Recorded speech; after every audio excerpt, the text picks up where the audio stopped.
नमस्कार।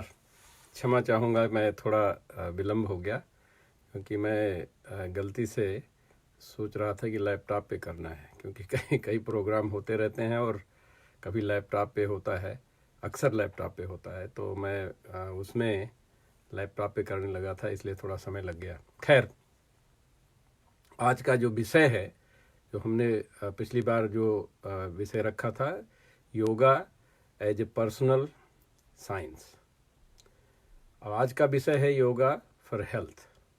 तो ये दोनों चीज़ें जुड़ी हुई हैं थोड़ी सी, क्योंकि अभी जैसे आज के आधुनिक काल में अगर हम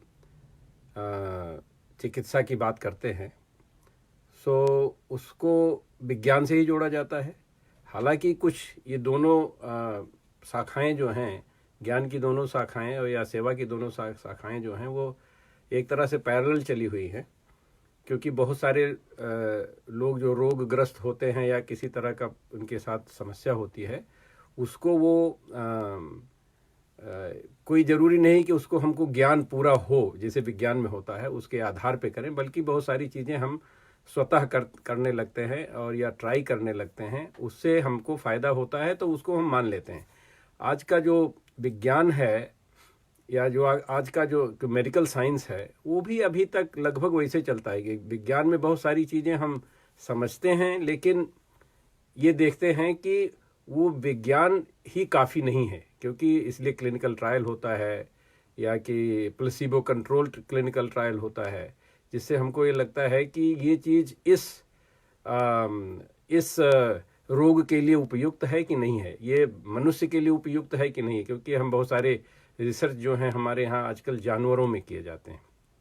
पहले जैसे कोई दवा बनती है, हमारी लैब में भी थोड़ा मोड़ा ये काम होता है, तो उसमें हम ये देखते हैं कि ये मॉलिक्यूल हमने बनाया, ये मॉलिक्यूल आज के इंसान के लिए उपयुक्त है या नहीं है, इसके लिए हम करते हैं कि पहले जानवरों में, पहले अब आजकल तो हम लोग पहले सेल में टेस्ट करते हैं, फिर उसके बाद फिर जानवरों में टेस्ट करते हैं, फिर इंसान में क्लिनिकल ट्रायल होता है और बहुत बार क्लिनिकल ट्रायल फेल हो जाता है।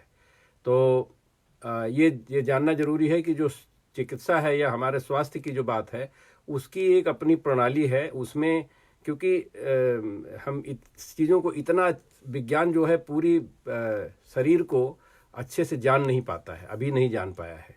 अभी हम ज़्यादा से ज़्यादा मॉलिक्यूल्स को जान पाए हैं, सेल में कुछ उसकी जो गतिविधियाँ होती हैं उनको जानते हैं, फिर सेल से जो टिश्यूज़ बनते हैं उनके बारे में थोड़ा मोड़ा जानते हैं, फिर शरीर जो बनता है उसके बारे में ऐसे कहने के लिए तो शरीर काम कर रहा है, लेकिन होलिस्टिक व्यू है नहीं। उसका कारण ये है कि पहली बात तो हम सारे जो हमारे एलिमेंट्स हैं, कंपोनेंट्स हैं सेल के, उनको अच्छे से जानते नहीं, और दूसरा ये है कि हम अगर जानते भी हैं तो वो उनका जो कार्य पद्धति है वो ऐसी नहीं है कि हम एक बार जिसको जान गए वो बैठा हुआ वैसे ही मॉलिक्यूल काम करेगा, ऐसा नहीं। मॉलिक्यूल के अंदर गतिविधियां होती रहती हैं और एक से दूसरे का इंटरेक्शंस होता रहता है। जैसे हमारे यहाँ समाज में भी हम लोग सबसे एक दूसरे से इंटरेक्ट करते हैं, अगर किसी कोई मिल गया तो हमारे हाव भाव दूसरे, जिसको हम जानते हैं उसके हाव भाव, उसके लिए हाव भाव दूसरे होते हैं, अगर किसको नहीं जानते हैं उसके लिए हाव भाव दूसरे होते हैं। उसमें अगर कोई देखने में या उसके हाव भाव से लगता है कि उसका प्रतिक्रियावादी है, तो फिर हमारे हाव भाव और हो जाते हैं। उसी तरह से मॉलिक्यूल्स के भी हाव भाव बदलते हैं और मॉलिक्यूल्स की उससे। अभी जब कंप्यूटर को माने कि आज तो हमारे जीवन में तो हमारे पास अब इस तरह का कंप्यूटर है, फ़ोन हमारे हाथ में है, हम किसी को चाहें बात कर लें, किसी को चाहें देख लें और या मीटिंग स्केड्यूल कर लें, लेकिन ये कंप्यूटिंग ऐसा लगता है कि computer has overpowered us, has taken so much of our responsibilities. पहले डायरी वायरी लिखते थे, अब यहाँ कुछ ज़रूरत नहीं है। तो उसको देख के अगर हम ये समझें कि लगता है कि हमने बहुत बड़ा काम कर लिया है, लेकिन जहाँ तक एक सेल, एक कोशिका की बात है, हमारे शरीर में 50 ट्रिलियन कोशिकाएं तो होंगी। वो निर्भर करता है व्यक्ति के साइज और शेप में और कहाँ के कैसे रहने वाले हैं लोग, लेकिन ऐसे 50 ट्रिलियन मान के चलेंगे, 50 ट्रिलियन कोशिकाएं होंगी। अभी एक कोशिका को कंप्यूटर मॉडल नहीं कर पाया है।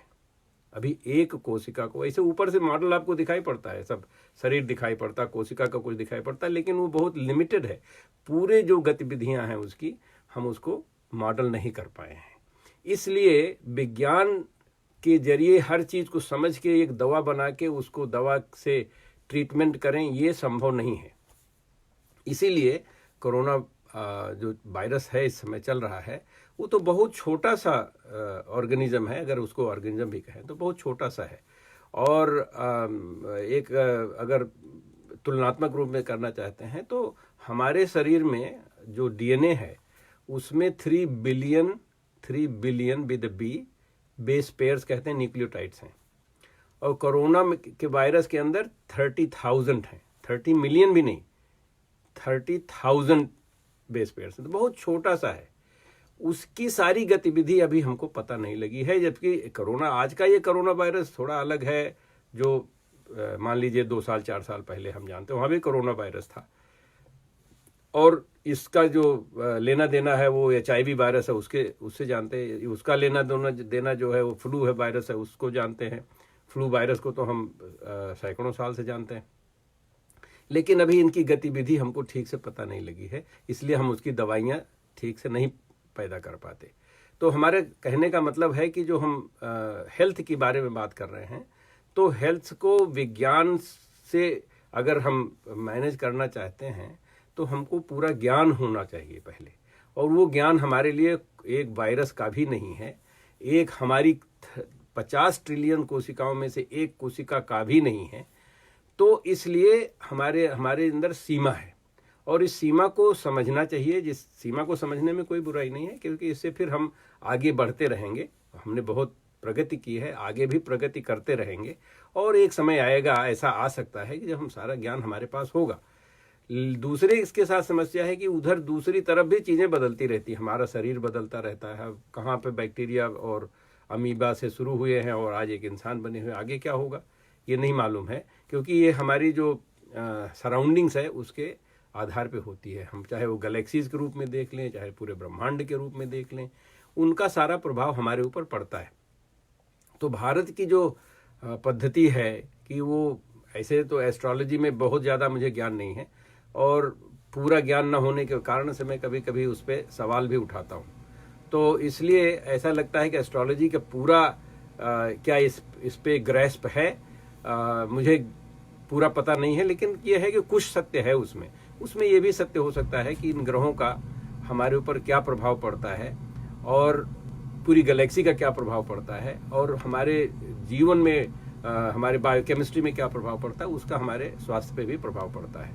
तो मैं ये जोड़ने का प्रयत्न कर रहा हूँ कि जो विज्ञान है उसके ज्ञान से ही हम स्वास्थ्य को अगर समझना चाहते हैं, जो कि आज की मेडिसिन के हिसाब से हमारी हेल्थ जिसको कहते हैं अंग्रेजी में, वो अगर हेल्थ को समझना चाहते हैं तो पूरा ज्ञान होना चाहिए। और पूरा ज्ञान क्या, अभी उसका बिलियंथ और ट्रिलियंथ भी ज्ञान नहीं है। तो ये व्यवस्था सही है, लेकिन ये जरूरी नहीं है कि इस व्यवस्था का इस समय आज के युग में पूरा ज्ञान हमारे पास है। और इसीलिए कभी कभी क्या, अक्सर दवाइयाँ जो हैं पूरी 100% इफेक्टिव नहीं होती हैं, कम। और अभी तो ऐसा किया गया है, बिना दवा की जो शुगर पिल कहते हैं ना, प्लेसिबो इफेक्ट, उसका ही प्रभाव हमारे ऊपर कम ऑन एवरेज 35% आपको शुगर पिल दे दिया जाए, लोगों को तभी भी राहत हो जाती है, क्योंकि उनको ऐसा लगता है कि मुझे दवा दे दी गई है। वो उनके अंदर अपनी आत्मशक्ति है कि अगर उनको ये विश्वास हो जाए कि हमको कोई मदद मिल रही है, वो अपने आत्मविश्वास से ठीक हो जाते हैं। अब इसकी अपनी एक केमिस्ट्री है, कैसे समझा जाए उसकी बहुत सारी ब्रेन की स्कैनिंग हो रही है। उसमें लोग ये देख रहे हैं कि उन लोगों के अंदर जिनको ये प्लेसिबो इफेक्ट होता है, उनके अंदर क्या खास बात है, क्या कोई खास बात है क्या, कि उनके अंदर अपनी आत्मशक्ति है। तो आत्मशक्ति को जगा के भी हम स्वस्थ रह सकते हैं, ये निश्चित है। तो अब हम आते हैं योग पे। तो योग को हमने थोड़ा सा वो दिया था, नमस्कार कांता जी, आपने नमस्कार लिखा हुआ है इसमें। तो वो मैं ये कह रहा हूँ कि जो योग जो है, उसको योग को अच्छे से समझना जरूरी है। जैसे मैंने कोशिश किया पिछली बार कि हम ये समझें कि एक तरह का विज्ञान है, इसको हम एक तटस्थ भाव से देखने, किसी भी वस्तु को देखने का हमारे अंदर एक गुण या हमारे अंदर कुशलता पैदा होती है योग को करके, और फिर हम इसको आगे बढ़ाते हैं, और इससे समझ जब होती है, हमको आत्मबोध हो जाता है, तो हमारे अंदर एक तरह से शांति भाव होता है, और किसी तरह का टेंशन नहीं होता, स्ट्रेस नहीं होता, और जब स्ट्रेस नहीं होता है तो हमारा स्वास्थ्य ज़्यादा ठीक रहता है। ये आधुनिक विज्ञान की का विचार है। आधुनिक विज्ञान से यहाँ पे सेंटर्स फॉर डिजीज कंट्रोल है।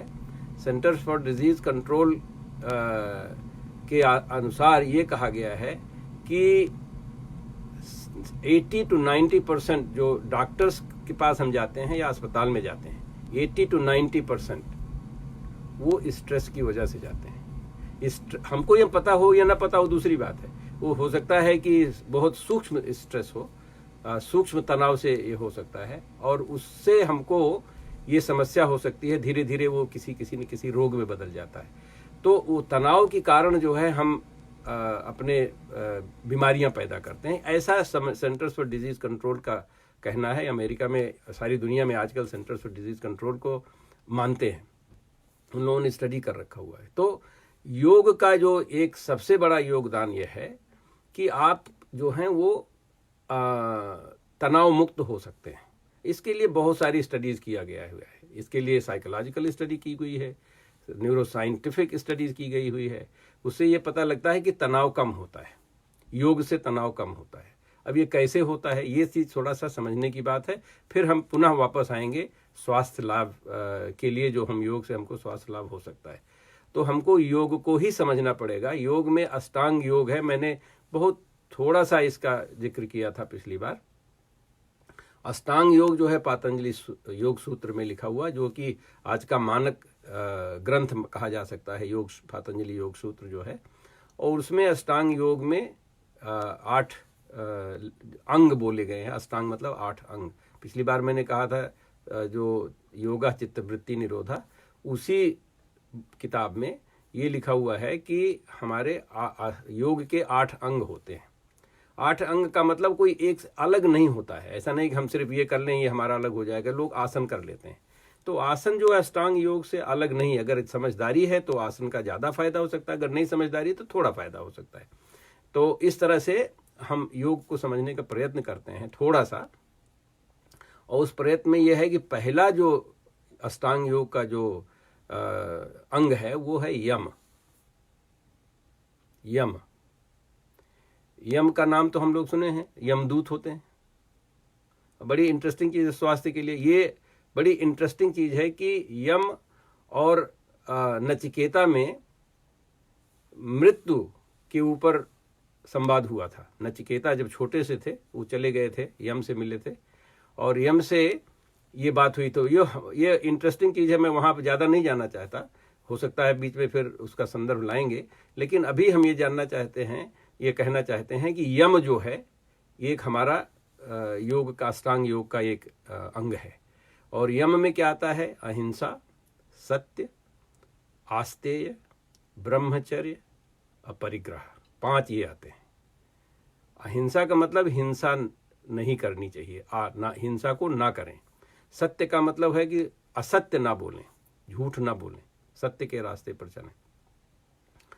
और आस्तेय का मतलब होता है कि हम किसी चीज़ की चोरी ना करें, चाहे कि विचारों की भी चोरी ना करें, अपने विचार अपने में ही रहें। और उसी तरह से अपरिग्रह का मतलब बहुत सारी चीज़ों को इकट्ठा करके ना रखें। और ब्रह्मचर्य का मतलब होता है, जो कि लोग गलत, मुझे लगता है कि गलत समझते हैं, उसको लोग सोचते हैं सेलिबेसी और related to sex, but actually sex is just like a biggest thing that you can think about. That's a distraction. उसको लेकिन ऐसा जो सेलिबेसी की बात करते हैं वो एक अंतिम छोर की बात करते हैं। लेकिन हमारे अंदर किसी भी तरह से अगर डिस्ट्रैक्शन होता है जो कि हमारी क्रिएटिविटी में बाधा पहुंचाता है, जैसे जो मतलब ब्रह्मचर्य का मतलब ब्रह्मा क्या करते थे? ब्रह्मा क्रिएशन करते थे। वो हर डिस्ट्रैक्शन से मुक्त होकर क्रिएशन करते, सबको बराबर मान के करते थे। ये चीज़ हमारे अंदर होना चाहिए। जब ये चीज़ें आएंगी उसको यम कहते हैं। और फिर इंटरेस्टिंग चीज़ है, ये जो चीज़ हमको नहीं करना चाहिए ये पहले बताया गया है। उसके बाद में हमको ये कहा गया है कि अब हम नियम, जैसे हमारे यहाँ पे आपके पार्लियामेंट में लोग नियम बनाते हैं, कानून बनाते हैं, उसको पहले जो चीज़ हमको नहीं करना चाहिए वो आत्मसात करें, फिर हम जो है नियम बनाएं। नियम में क्या होता है? नियम में है शौच, तप, स्वाध्याय, संतोष और ईश्वर प्रणिधान। ये 5 नियम होते हैं योग के। शौच, संतोष, तप, स्वाध्याय, ईश्वर प्रणिधान। शौच का मतलब हमारे अंदर क्लीनलीनेस होनी चाहिए, मनसा वाचा कर्मणा, हमारे अंदर स्वच्छता होनी चाहिए, किसी तरह की कोई इधर उधर की बातें नहीं आनी चाहिए, एकदम बिल्कुल स्वच्छ होना चाहिए हमारा। जैसे सरस्वती की साड़ी जो है एकदम स्वच्छ होती है, उससे ज्ञान मिलता है, उसी तरह से हमारे हम मनसा वाचा कर्मणा हमको स्वच्छ होना चाहिए। फिर हमारे अंदर हमको जो भी मिले उससे हमको संतोष करना चाहिए, और फिर हमको तपस्या करने के लिए तत्पर रहना चाहिए कि कोई भी संघर्ष हो, कोई भी समस्या हो, उससे डरे नहीं, उससे भागे नहीं, बल्कि उसको फेस करें और प्रयत्न करें कि हम अपने को संघर्षों में हरदम जोड़े रहें। और फिर इन सारी चीज़ों से जो होता है उसका स्वाध्याय करें, अपने को ऑब्जर्व करें, जो कि मैंने पिछली बार बताया था कि अपने को ऑब्जर्व करने से हम अनबायास होकर अपने को ही अपनी स्टडी करें, हमारे अंदर क्या हो रहा है। तो हमने एक दो एक्सरसाइज भी लोग कर सकते हैं, मान सकते हैं। संभवतः मैंने शायद अनुलोम विलोम की एक्सरसाइज आप लोगों से करवाई थी और सांस पे ध्यान देने की बात कही थी। उसी तरह से अगर आप 10 सेकंड के लिए आंख बंद करने का प्रयत्न करें, जो लोग सुन रहे हैं इसको, 10 सेकंड के लिए आंख बंद करें और फिर ये देखें कि आपके आंख ने आपने बंद कर लिया हुआ है, फिर भी आपके नेत्र के सामने या माथा के सामने कुछ चित्र आ रहे हैं, कुछ रंग दिखाई पड़ रहे हैं, कुछ शेप्स दिखाई पड़ रहे हैं, वो फिर भी आपको दिखाई पड़ते हैं। तो ये भी एक स्टडी, उसको स्टडी करने के लिए आपको उसमें जुड़ना नहीं, उसमें कोई भाव नहीं जोड़ना है, वो ऑब्जर्व करना है, अनबायास रूप में ऑब्जर्व करना है, देखिए है क्या वो चीज़। इससे ये एक प्रक्रिया है जिसको ध्यान की प्रक्रिया है, बाद में आती है। लेकिन मैं अपनी बात बताने के लिए कि स्वाध्याय के लिए हम कैसे करते हैं, अपने हर अंग को हम ऐसे हाथ हिला रहे हैं, हमारे अंदर ये ज्ञान होना चाहिए, हमारे अंदर ये भान होना चाहिए, ऑब्जर्वेशन होना चाहिए कि मेरा हाथ यहाँ पर है। अगर ये आप ऐसा कर रहे हैं तो आप योग कर रहे हैं, बात करने में भी योग कर रहे हैं, इसको आप बात योग कह सकते हैं, तो यह वार्तालाप योग कर सकते हैं।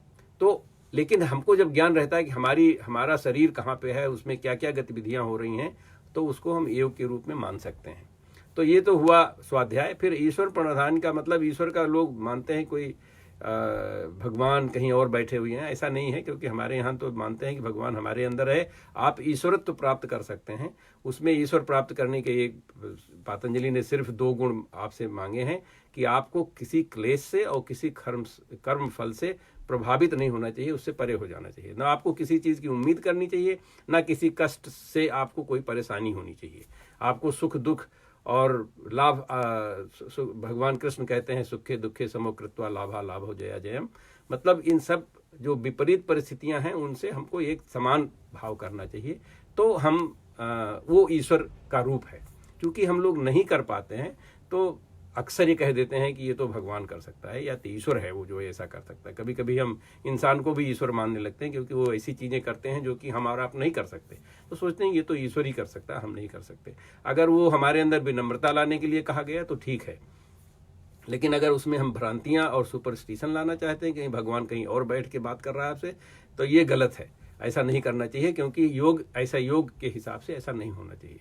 तो ये तो हो गया आपका नियम अभी हुआ। और उसके बाद फिर आसन और प्राणायाम में हमने कुछ आपको बताया था पिछली बार कि आसन और प्राणायाम कैसे करते हैं, और उसमें हम ध्यान देते हैं, अभ्यास करते हैं किसी चीज़ को ऑब्जेक्टिवली कैसे वॉच करें।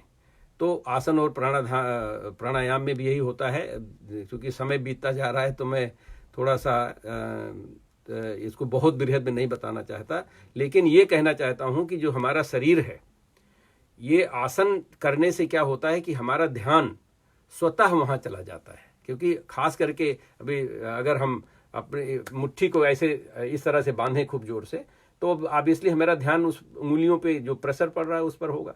अगर हम हाथ को ऊपर उठाएं खूब जोर से, ऐसे ऐसे जैसे कोई पहाड़ उठा रहे हैं, तो हमारा ध्यान वहाँ पे जाएगा। तो इस तरह से जो आसन करते हैं वो ध्यान को वहाँ पे केंद्रित करने की एक प्रक्रिया है। और वो योग इसलिए है क्योंकि हमारा मन और शरीर जुड़ रहा है। लेकिन असली उसका जो एक उद्देश्य है वो ये है कि हमारी जो कर्मेंद्रियां और ज्ञानेंद्रियों का मिलन होना चाहिए। कर्मेंद्रियां और ज्ञानेंद्रियों का मिलन होना चाहिए, जिससे कि हम सिर्फ शरीर के इस शरीर के माध्यम, इसको हमने कहा कि यही विज्ञान हमारा पर्सनल साइंस है, योग जो है एक पर्सनल साइंस है। तो ये जो आसन की प्रक्रिया है, इसी को अपने शरीर को हम का एक आधार बना के, एक्सपेरिमेंट लैब बना के हम ये कोशिश करते हैं कि हम योग को कैसे अभ्यास करें। योग का मतलब चीज जोड़ना, और जोड़ने का मतलब सबसे पहली बात है कि मन और शरीर को जोड़ने का प्रयत्न करते हैं। और उसमें प्रयत्न करने के पीछे क्या है, उसमें हमारी ज्ञानेंद्रियां और कर्मेंद्रियां जुड़ती हैं, और ज्ञानेंद्रियां कर्मेंद्रियों के जुड़ने में उनकी तन्मात्राएं जुड़ती हैं, और तन्मात्राएं जो हैं वो सूक्ष्म रूप की शक्तियां हैं। तो देखिए ये बहुत गहरी चीज है, अगर आप इसको अभ्यास नहीं करेंगे तो ये इतने अच्छे से समझ में नहीं आता है। लेकिन जिन्होंने किया होगा थोड़ा मोड़ा भी अभ्यास, अब इस भाव से करें उसको कि जब हम आसन करते हैं तो हमारा मन और शरीर जुड़ता है, मन शरीर जुड़ने के लिए हमारी कर्मेंद्रियां ज्ञानेंद्रियां जुड़ती हैं, और कर्मेंद्रियां ज्ञानेंद्रियां जुड़ने के पीछे उनकी तन्मात्राएं जुड़ती हैं, जो कि सूक्ष्म शक्तियां हैं। तो हम सूक्ष्म शक्तियों के तक पहुंच गए इसमें। अगर ऐसा अभ्यास करेंगे, एक बार दो बार में नहीं होता, महीनों सालों करना पड़ता है, तब कहीं अगर इस भाव से करेंगे तब ये बात शायद अनुभव होना शुरू होगा। तो कम से कम 3-4 दिन तो करिए, तब इसके बारे में सोचिए। अगर आपको 1-2 अभ्यास करना है तो जैसे मैंने तो ये कहा ना, मुट्ठी इस दोनों हाथों को जो इसको क्लैप्स करिए, खूब जोर से क्लैप्स करिए, और उसके बाद ढीला कर दीजिए। अब उसमें दोनों में जो आपको एहसास हो रहा है, अनुभव हो रहा है, उसको देखिए। अब एक को बंद कर दीजिए, एक मुट्ठी को खूब जोर से बंद करिए और दूसरे को खोले रखिए, दूसरे हाथ को खोले रखिए। अब एक में आपको काफी दिखाई पड़ रहा होगा कि प्रेशर पड़ रहा है, तो आपको आभास हो रहा है। इसमें नहीं हो रहा है, इसमें आपने इसको दबाया नहीं। अगर आप इसको भी दबा दें तो दोनों में बराबर होगा। अब इसको खोल दें तो थोड़ा होगा, लेकिन इतना नहीं होगा। अब हम अपने इच्छा शक्ति को, मन शक्ति का उपयोग करते हैं। जितना इसमें हमको अनुभव हो रहा है, इतना इसमें भी होना चाहिए। तो इसमें होगा कि जब कहीं पे कम और ज्यादा या विपरीत परिस्थितियों में एक रिलैक्स्ड है, एक टेंस है, और दोनों को हम बराबर अनुभव करना चाहते हैं, तभी हम सुखे दुखे समोकृत्वा हो पाएगा। तो ये हमको ये करने के लिए हमको ये अभ्यास करें कि एक मुट्ठी को खूब जोर से दबाएं, दूसरे को एकदम हाथ को पूरा खोल के, और हम आंख बंद करके प्रयत्न करें जितना इसमें अनुभव हो रहा है उतना ही इसमें अनुभव हो। ये धीरे धीरे, अगर जैसे मान लीजिए पहली बार नहीं होता है तो इसको खोल दें और इसको बंद कर दें, तो कम से कम आपको याद आएगा कि इसमें भी वो टेंशन हो सकता है और इसमें भी ये रिलैक्सेशन हो सकता है। तो दोनों को ऐसे करते करते आप अगर इसको 2 मिनट भी करें और ये प्रयत्न करें कि जो मुट्ठी बंद है, जो मुट्ठी खुली है, दोनों में बराबर अनुभव करें, तो हमारे धीरे धीरे ये हमारी ज्ञानेंद्रियां कर्मेंद्रियों का मिलन शुरू होगा। इसी तरह से इसी बात को हम प्राणायाम के स्तर पे करते हैं। प्राणायाम में हम सूक्ष्म रूप से करते हैं कि पहले सांस को ऐसे करते हैं तो वो हमारे नाक के अंदर में पता लगता है सांस जा रही है। अगर आप उसकी लंबी सांस लें तो देखेंगे, मैं प्रयत्न करता हूं आपको दिखाने का।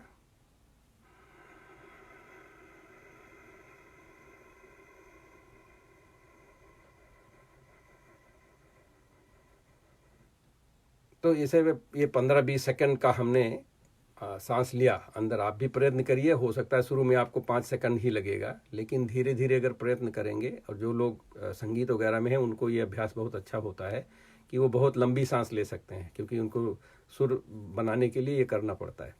और उसी तरह से अगर आपने लंबी सांस ले ली है, फिर से मैं करता हूँ।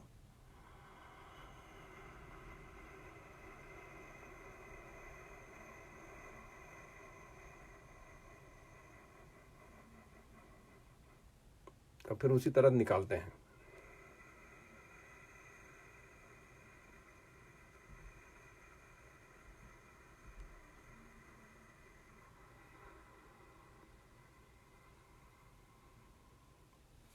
जितनी लंबी सांस लें उतनी लंबी सांस निकालें।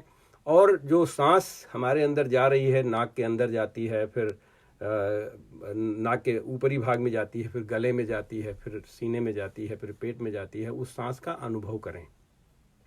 वो भी हमारी ज्ञानेंद्रिय कर्मेंद्रियों को सूक्ष्म रूप से जोड़ती हैं, और इतना रूप से जोड़ती हैं कि जैसे कि हमारा तो ये जो हवा है, ऑक्सीजन है, ये हमारे माइटोकॉन्ड्रिया सेल के अंदर जाती है। माइटोकॉन्ड्रिया में, हमारे एक सेल में हजारों माइटोकॉन्ड्रिया होती हैं, उनके अंदर जाती है।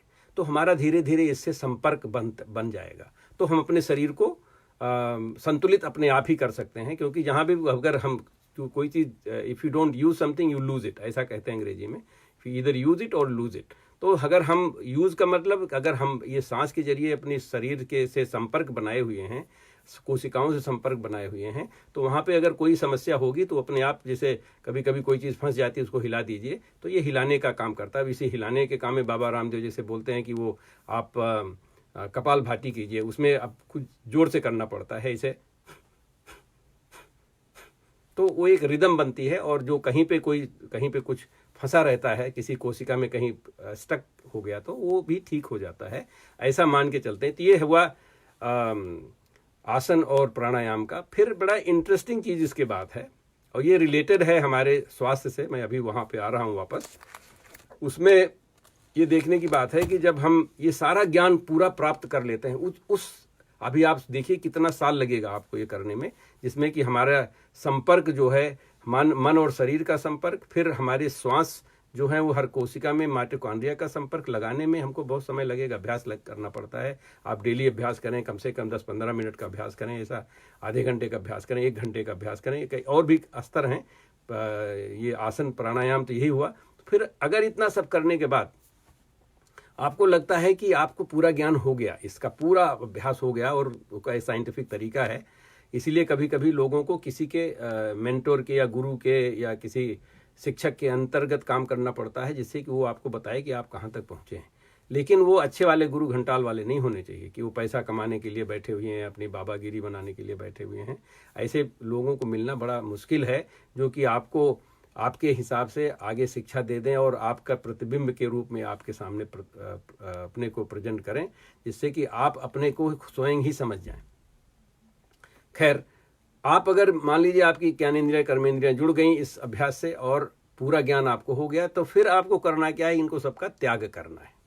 उसको कहते हैं नंबर 5वां जो इसका अंग है अष्टांग योग में, उसको कहते हैं प्रत्याहार। मतलब जो आपको ज्ञानेंद्रिय कर्मेंद्रिय से जो ज्ञान मिला, अब ये जानबूझकर डिलिबरेटली छोड़ दीजिए। अगर आप कहेंगे हमको ज्ञान ही नहीं, तभी भी छूटा ही हुआ है, नहीं, वो दूसरी बात, वो उसको त्याग नहीं कहते हैं, उसको आप ज्ञानी नहीं होंगे। जैसे अगर आपके पास पैसा है ही नहीं तो आप कहते हैं कि हम तो फिर बिल्कुल हम पैसे से कोई मोह ही नहीं, आपके पास है नहीं, आपके पास हो उसके बाद आप दे दीजिए, तब समझिए आपके पास मोह नहीं।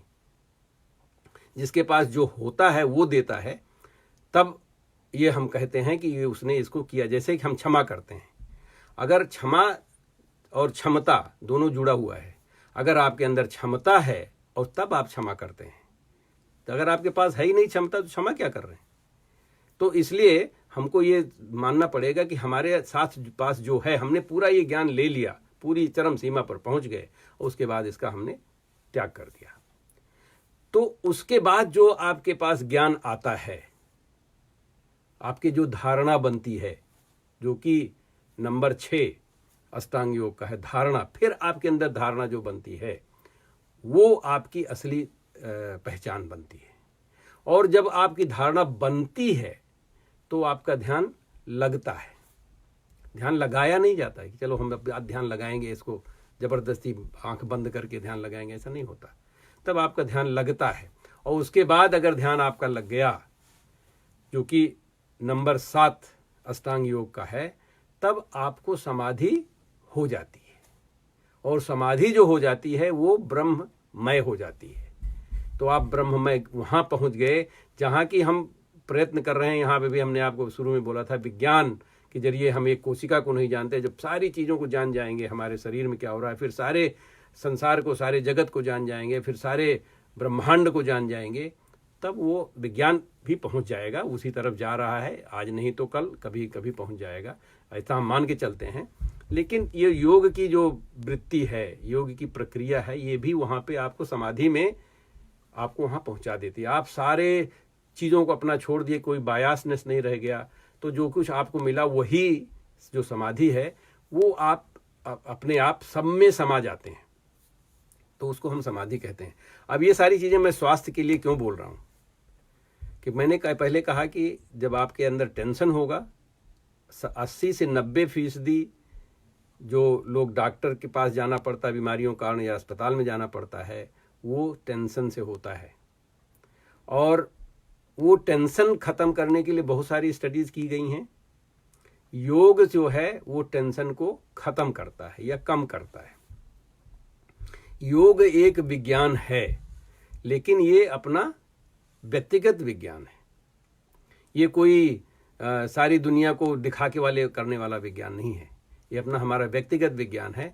इस व्यक्तिगत विज्ञान से हम ब्रह्ममय हो सकते हैं। अब आपको ये परिभाषा जो कि वेद में कही गई है, अहम ब्रह्मास्मि, अहम ब्रह्मास्मि, क्योंकि हमने उसको अनुभव करके दिखा दिया। विज्ञान वाले भी करके दिखाएंगे, आज नहीं तो कल। धीरे धीरे बहुत सारे लोग जुड़ेंगे, सारे लोग इकट्ठा होंगे, हम उसको भी ज्ञान हो सकता है, हम वहाँ पे भी ब्रह्ममय हो सकते हैं, क्योंकि जाना वहीं पे है सबको। इसलिए आप योग के जरिए ये आप कर सकते हैं। जब ब्रह्ममय हो जाते हैं तो आपका अपना रूप, जैसे कहा है ना, अहम ब्रह्मास्मि, हम क्या हैं, हमारी पहचान क्या है, उसी को हम स्व कहते हैं, सेल्फ को स्व कहते हैं। और जब सेल्फ में स्थिर हो जाते हैं, स्थित हो जाते हैं, अस्थ हो जाते हैं, तो उसको स्वास्थ्य कहते हैं या स्वास्थ्य कहते हैं, जिसको कि आजकल हेल्थ कहते हैं। अंग्रेजी में हेल्थ और संस्कृत या हिंदी में स्वास्थ्य कहते हैं। तो जब हम उस स्तर पे पहुंच जाते हैं, स्वास्थ्य स्वास्थ अपने में जब पहुंच जाते हैं, तो कोई बीमारी नहीं रह जाती है। ये इसका मंत्र है कि योग से हमको स्वास्थ्य कैसे मिलता है। ये लेकिन हमने तो पूरा एक आपको थ्योरी बता दी, थोड़ा मोड़ा प्रैक्टिस की बात भी बता दी, लेकिन ये सही में होता है कि नहीं होता है, ये वाली देखने की बात है। और कैसे इसको हम आप कैसे मानें, क्योंकि हम जैसे बच्चे के साथ जब बात करते हैं तो बच्चे जैसी बात करते हैं, क्योंकि उसकी बात हम पीएचडी की बात करने लेंगे छोटे से बच्चे के साथ तो उसको समझ में नहीं आएगा। हम लोग छोटे छोटे लोग हैं, हम अपनी बातें अगर करते हैं, अपने हिसाब से समझने का प्रयत्न करते हैं, तो हमको ये समझ में आएगा। हमारा आजकल के भाषा है, एक भाषा के हिसाब, जैसे मैंने आपको बताया कि भाई स्वस्थ, अब आपको स्व और अस्त, अपने में अस्त होने को स्वास्थ्य कहते हैं, तो आपको इस भाषा से विश्वास होने लगेगा कि भाई ये बात तो सही है, और उसी को हेल्थ कहते हैं। अभी दूसरा ये है कि विज्ञान भी एक भाषा है। विज्ञान में मैं देख रहा हूँ यहाँ पे कि कुछ स्टडीज मैंने ध्यान दिया की गई हैं, कि जैसे एक, अभी मैं कुछ उदाहरण दे रहा हूँ, सैकड़ों हजारों स्टडीज हो चुकी हैं। किसी के लोअर बैक में पेन था, तो उन्होंने रेडियोग्राफी, एक टेक्निक होती है, उससे देखा कि लोअर बैक में कहाँ कहाँ टेंशन होता है, कहाँ कहाँ पे तनाव होता है, और उससे दर्द कैसे होता है। दर्द के लिए रेडियोग्राफी किया, और उन्होंने देखा कि जो लोग योग करते हैं और जो लोग नहीं करते, दोनों को स्टडी करके देखा। तो जैसे पिछली बार मैंने बोला था कि भाई ये कंट्रोल हमको करना पड़ता है, तब नहीं तो ये लगेगा कि कोई चीज़ नॉन फाल्सिफाइबल ट्रूथ हमको ढूंढना है। तो उन्होंने किया और उनको पता लगा कि नहीं, योग करने से हमारी लोअर बैक पेन जो है वो ख़त्म हो जाता है, समाप्त हो जाता है या कम हो जाता है। तो इससे ये लगता है कि योग करने से ऐसा होता है। अब योग ये से कैसे करता है इस चीज़ को, क्योंकि ये शरीर जो है एक बहुत ज़बरदस्त फैक्ट्री है, और जो ये फैक्ट्री है इसमें बहुत तरह की चीज़ें अपने आप बनती रहती हैं। इसके अंदर बड़ी शक्तियां हैं, वो उनको अगर हम उसका उपयोग करने का प्रयत्न करें तो अगर उसको उपयोग करने का अगर हम प्रयत्न करें, और जब हम अपने ज्ञानेंद्रिय कर्मेंद्रिय के हिसाब से पूरे शरीर को समझ जाएंगे तो उसका उपयोग कर भी सकते हैं। वैसे भी कभी आपको जब कहीं पेन होता है, दर्द होता है, तो दर्द का मतलब है कि आपका मन वहाँ पे पहुँचना चाहिए। जब आपका मन वहाँ पहुँचता है तो मन जो है वो सारे शरीर को कंट्रोल करता है, तो शरीर की बहुत सारी चीज़ें जो हैं वो धीरे धीरे वहाँ पर पहुँचने लगती हैं और उसको ठीक करती हैं। तो दर्द होना अच्छी चीज़ है। तो इन्होंने देखा कि हम जो ये स्ट्रेस है, इसकी केमिस्ट्री क्या है, स्ट्रेस को ख़त्म करने की केमिस्ट्री क्या है। स्ट्रेस ख़त्म करने को यही केमिस्ट्री है जो मैं आपको बोल रहा हूँ। हमारे यहाँ पे दर्द होता है शरीर में, उस अच्छी चीज़ है। आप इसको पहले तो ये मान के चलिए कि अगर दर्द होता है तो अच्छी चीज़ है, उससे जैसे अलार्म बजता है, अब उठने की ज़रूरत है, तो मन जो है उठ जाता है, और उठ जाता है तो अपना काम शुरू करता है। और जब काम शुरू करता है तो वहाँ पे उसकी मैकेनिज्म तरह तरह की कोशिकाएं, white blood cell, inflammatory cytokines और फेगोसाइट्स, ये सारी चीज़ें वहाँ पे पहुँच जाती हैं। और अगर वहाँ पे कोई ऑर्गेनिज्म जैसे कोरोना जैसा ऑर्गेनिज्म है तो वो इस दौर में क्या करते हैं, वो टेम्परेचर को ऊपर कर देते हैं, बढ़ा देते हैं टेम्परेचर को। और टेम्परेचर बढ़ा इसलिए देते हैं कि जैसे कोई बाहर की चीज़, शरीर में जो कोशिकाएं उनकी तो आदत पड़ी हुई है, उस टेम्परेचर में रह सकती हैं, लेकिन बाहर के जो कोई ऑर्गेनिज्म आता है तो उस टेम्परेचर में मर जाता है। अगर मान लीजिए आपको कहीं दर्द, चोट लगी हुई है तो वो कोशिकाएं जाएंगी वहाँ पे, दुनिया भर के केमिकल्स डालेंगी, जो कि आपके डॉक्टर भी बाद में डालते हैं, उसी से सीखा है सब लोगों ने, तो वो उसको ठीक करती हैं। तो दर्द एक अच्छी चीज़ है। अब हमारे यहाँ पे जो ये योग काम करता है स्वास्थ्य बनाने के लिए, कि हमने आपसे बोला कि टेंस करिए और रिलैक्स करिए, तो ये भी एक तरह का दर्द पैदा कर रहे हैं, ये भी एक तरह का दर्द पैदा करना। हम अभ्यस्त हो जाते हैं दर्द से, और जब अभ्यस्त हो जाते हैं तो कोई दूसरा दर्द आता, कोई दूसरा टेंशन आता है, तो हमको पहले से मालूम है, ये तो हम पहले कर चुके। जैसे कि फौज लोग हैं, वो डेली ड्रिल करते हैं, डेली दौड़ते हैं, डेली फायरिंग करते हैं, ये सब, क्योंकि किसी दिन अगर दुश्मन आ गया तो उनके लिए तो बहुत साधारण चीज़। अगर मान लीजिए किसी ने कभी नहीं किया हुआ ये चीज़, हम अभ्यास नहीं करते हैं योग का, जरा सा भी कोई बाहर का टेम्परेचर थोड़ा सा अगर प्रॉब्लम दिखाई पड़ा तो हमको लगता है अरे क्या हो गया, हम तो ये बड़ी समस्या हो जा रही है हमारे लिए। तो इसलिए देखिए, हम किसी ने कुछ लिखा हुआ है, भाषा का सम्यक विश्लेषण और तदनुसार व्यवहार आधिकारिक समस्याओं का निदान है। ठीक है, धन्यवाद। तो हम ये समझने का प्रयत्न कर रहे हैं कि अगर हमको कोई चीज़ हमने अभ्यास नहीं किया है, वो बाहर से आ गई, तो जैसे लोगों को अक्सर जब सीजन बदलता है, मौसम बदलता है, तो लोगों को बुखार आ जाता है, सर्दी जुकाम, ये सारी चीज़ें होती हैं। क्यों होती हैं? इसलिए नहीं होती हैं कि वो, एक तो ये है कि उस समय बैक्टीरिया वायरस भी थोड़ा सा बदलते रहते हैं, लेकिन सबसे ज़्यादा चीज़ ये होती है कि आपके अंदर जो ये भावना पैदा होती है डर की, उससे आपके अंदर जो केमिकल चेंज होते हैं, उसकी वजह से आपका शरीर जो है वो कमज़ोर रहता है, उसकी आपकी इम्यूनिटी जो है दूसरी रहती है, तैयार नहीं रहती है, वो डर के मारे उसकी कमजोरी हो जाती है, वो किसी और दिशा में चली जाती है। तो इसलिए अगर कोई बैक्टीरिया वायरस आपके अंदर घुस गया उस समय, तो उसको मौका मिल जाता है। दूसरा कि जैसे कि हम आपको गले में खराश होती है, अक्सर लोगों को जब जुकाम उखाम होने वाला होता है तो गले में खराश होती है, और गले में खराश वो बैक्टीरिया वायरस का अपना गुण है करना। वो क्या कि वहाँ पे ऊपर थोड़ा सा अपनी कॉलोनी बनाता है, अंदर नहीं घुस सकता, क्योंकि हमारे पास एक एपिथेलियल लेयर होती है, वो नहीं जा सकता है। तो लेकिन ऊपर से जो बनाया, थोड़ा सा आपको लगा कुछ, तो चलिए तो थोड़ा सा अगर गला क्लियर कर लिया तो कोई बात नहीं, लेकिन अब बाद में अगर आप लोग को खांसने लगे कि नहीं हमको खांसना पड़ेगा, क्योंकि वो खांसने से क्या होता है कि वो बैक्टीरिया आपकी मदद ले रहा है, आप उसके मजदूर बन गए कि आप यहाँ पे थोड़ा सा खोद दो, खाई बना दो, कोई गड्ढा बना दो, मैं उसमें बैठूंगा। तो आप अपने शरीर में खांस करके इतना जोर लगा के, बैक्टीरिया के पास इतना जोर नहीं है और वायरस के पास इतना जोर है, आपके पास जोर, आपने स्वयं अपनी कोशिकाओं को तोड़ दिया, फिर वो घुस जाता है उसके अंदर। अगर आपके अंदर ये शक्ति हो जाए कि थोड़ी मोड़ी चीज़ें होती हैं, हम नहीं खांसते हैं, ये मैंने ये इसका प्रयोग किया हुआ है कि मैं खांसी को रोक सकता हूँ, और अगर मुझे नहीं खांसना, चाहे कितनी भी खराश हो, मैं नहीं खांसता हूँ। मुझे लगता है कि आधी मेरी समस्या जो है ये खांसी जुकाम की जो है इस कारण से समाप्त हो जाती है। आधी काढ़ा वाढ़ा पीते हैं, तो आधा योग का योगदान है, आधा काढ़ा का योगदान है, जिससे कि हमारे अंदर बैक्टीरिया वायरस मैकेनिकली में घुसने नहीं देता, और अगर घुस गया तो अंदर में इनेट इम्यूनिटी उसको समाप्त कर देगी। तो इस तरह से योग का ये जो स्ट्रेस अपने आप हम करके और अपने को अभ्यस्त करते हैं, इससे अगर कोई बाहर से स्ट्रेस आता है तो उसको डील करने की हमारे पास शक्ति रहती है। ऐसी स्टडी की गई है। ये स्टडी जो है न्यूरोसाइंस में एफएमआरआई वगैरह करके इन लोगों ने किया हुआ है। दूसरा बड़ा इंटरेस्टिंग चीज़ है, स्टडी में अभी देख रहा था, इस क्लास को पढ़ाने के पहले देखा कि कुछ आपको नई बातें बताएंगे। तो वो नई बातें में ये हुआ है कि आप ग्रे मैटर, तो आप लोगों ने सुना होगा कि ग्रे मैटर जिसका ज़्यादा होता है उसका दिमाग ज़्यादा तेज होता है। इन्होंने स्टडी कर रखा हुआ है, दो तरह की स्टडी। एक तो की स्टडी में किया कि जो लोग योग करते हैं उनका ग्रे मैटर वॉल्यूम बढ़ जाता है। इसका मतलब आपकी सोचने की, समझने की शक्ति ही, मानसिक रूप से शक्ति ही बढ़ जाती है। दूसरा, उन्होंने कभी कभी ऐसा होता है कि उम्र के साथ लोगों का ग्रे मैटर धीरे धीरे कम होना शुरू हो जाता है, उनको याद नहीं रहता, चीज़ें इतनी याद नहीं रहती हैं, या कि उतनी उस तरह की तुरंत सोच नहीं पाते हैं।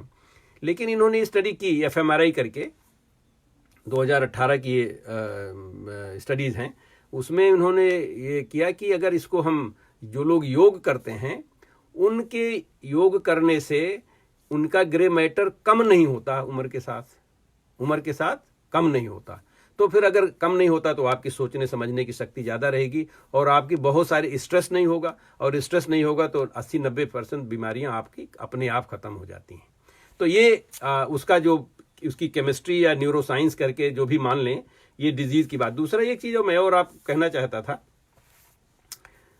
कि जो हम दवाइयाँ खाते हैं, हमने अपना अनुभव किया, आप लोग में भी अनुभव होगा या आपने देखा होगा किसी को, तो हमको अगर थोड़ी सी परेशानी होती है, अगर उसको हम बर्दाश्त कर लेते हैं, सहन कर लेते हैं, और सहन कैसे कर पाएंगे जब हमने पहले अभ्यास किया होगा सहन करने की, तो वो अपने आप खत्म हो जाती हैं। कभी हफ्ते में, कभी 2 हफ्ते में, महीने में, 2 महीने में, डिपेंड करता है किस तरह की परेशानी है, वो अपने आप ठीक हो जाती है।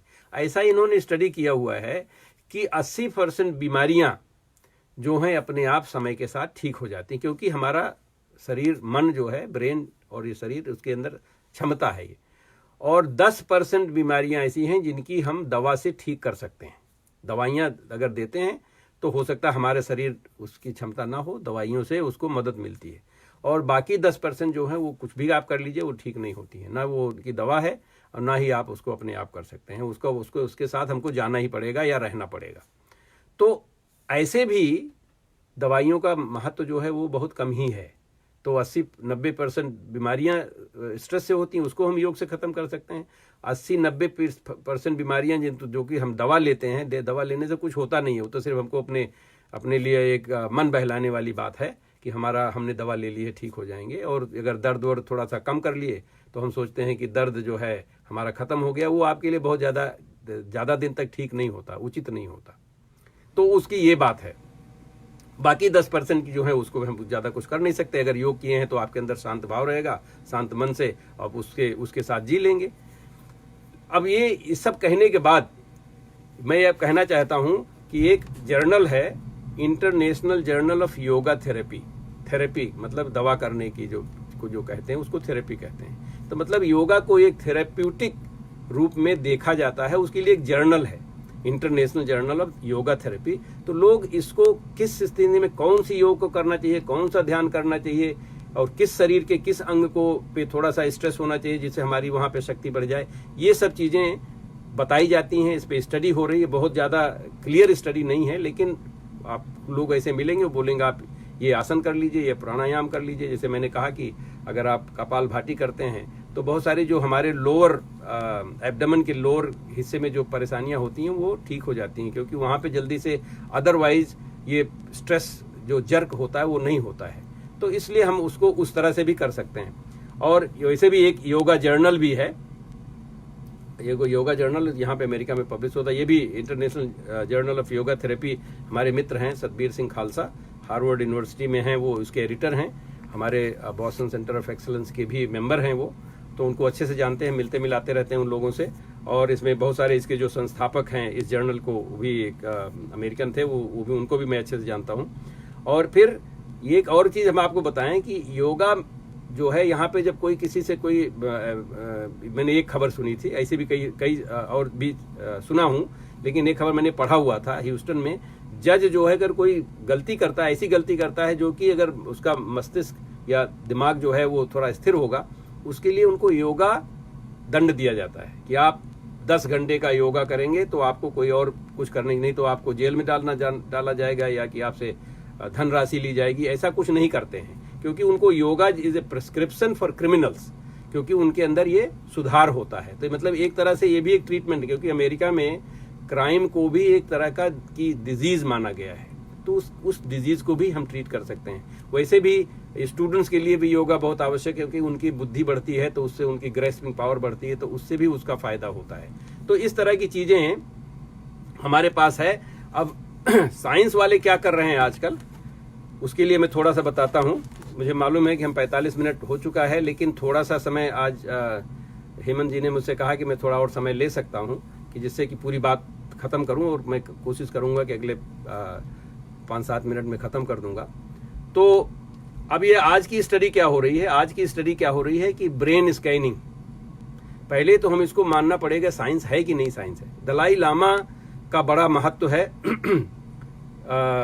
सारे संसार में महत्व है, लेकिन खास करके वैज्ञानिकों के साथ उनका बड़ा महत्व है, क्योंकि उनके जो दलाई लामा के जो लोग हैं उन्होंने योगा और मेडिटेशन को बहुत अच्छे से प्रिजर्व किया। जब भारत में नालंदा विश्वविद्यालय की लाइब्रेरी को जला दी गई, वहाँ के अध्यापकों आचार्यों को या तो मार दिया गया, भगा दिया गया या बंदी बना लिया गया, तो उस समय जो कुछ ज्ञान की बहुत सारी चीज़ें बची थीं वो लेके ये लोग तिब्बत चले गए थे।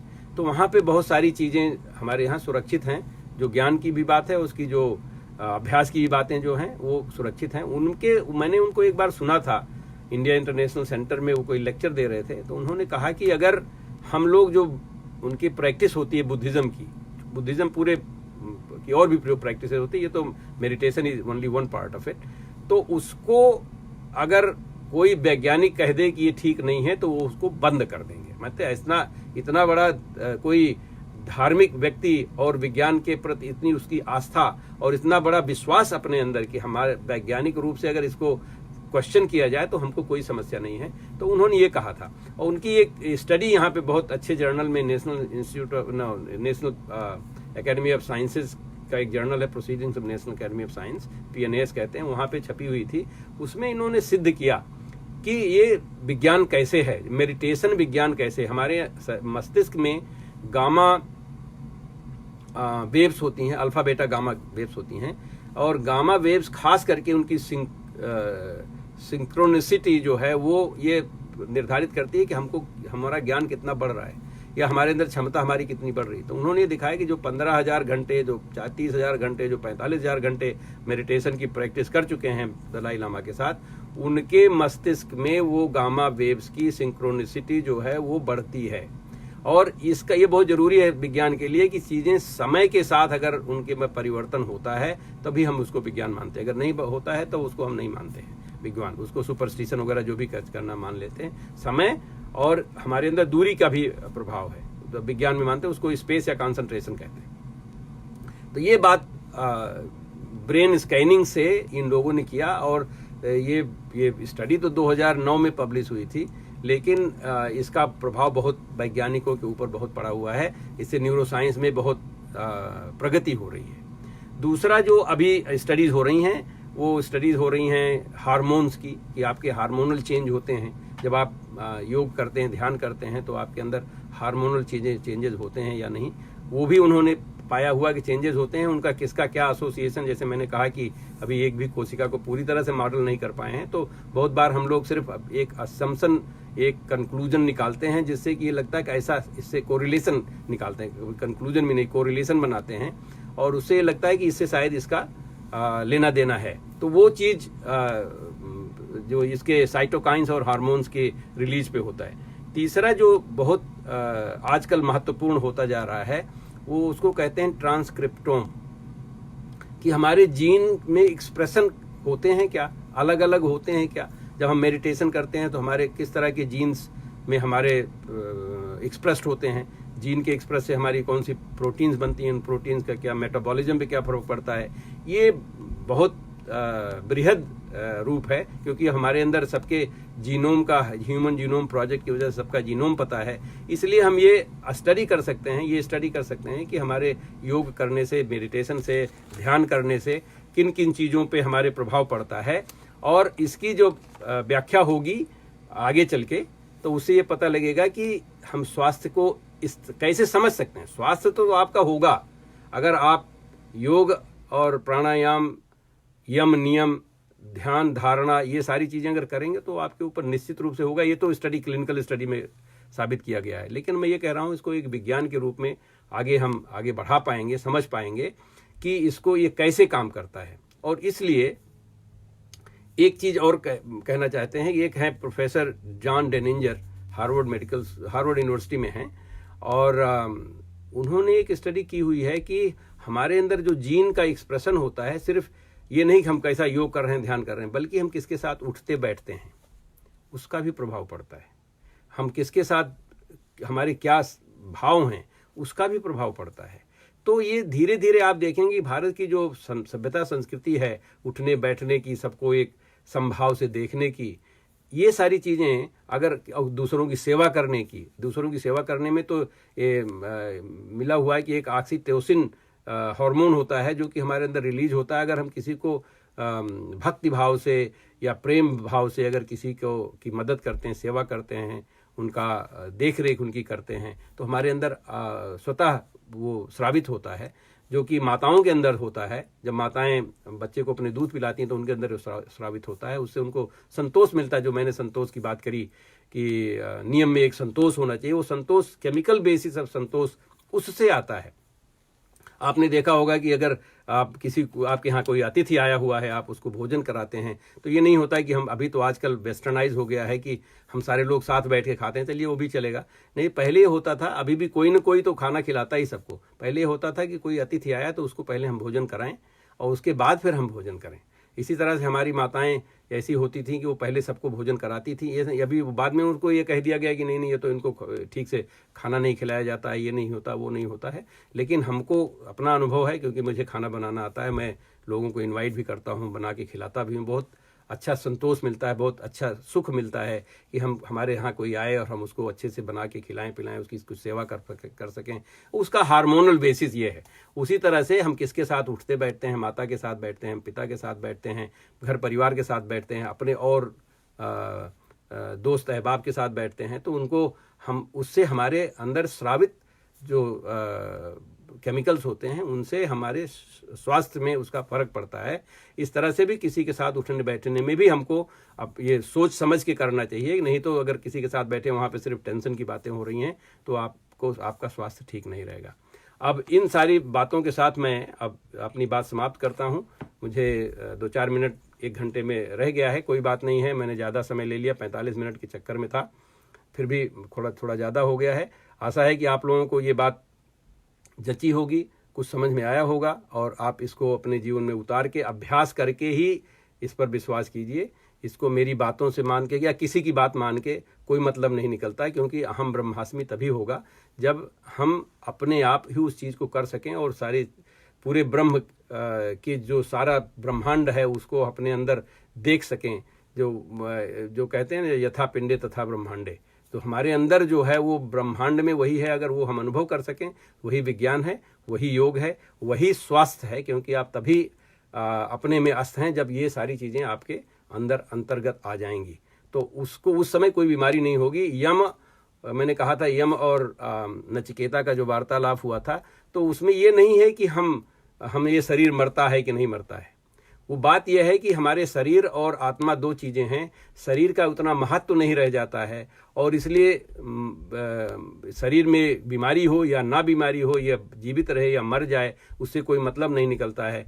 ये ज्ञान यम ने दिया नचिकेता को, और नचिकेता को ये पता लगा कि हम जो स्वयं हैं वो तो हम कभी मर ही नहीं सकते, वो आत्मा अमर है और वो जो है वही परमात्मा का रूप है। अगर ये भाव, चाहे आप दर्शन के हिसाब से देखें, योग के हिसाब से देखें, विज्ञान के हिसाब से देखें, यही हमारे भारत की महिमा है, भारत की सभ्यता संस्कृति की महिमा है कि ये हर चीज़ को इंटीग्रेट किया। ये भी एक तरह का योग है और इसको समझने से हमारे अंदर शांति मिलेगी और सेवा भाव जगेगा, जबकि हम सारी दुनिया की सेवा करना चाहते हैं लेकिन इस ज्ञान से करना चाहते हैं। बहुत बहुत धन्यवाद। नमस्कार।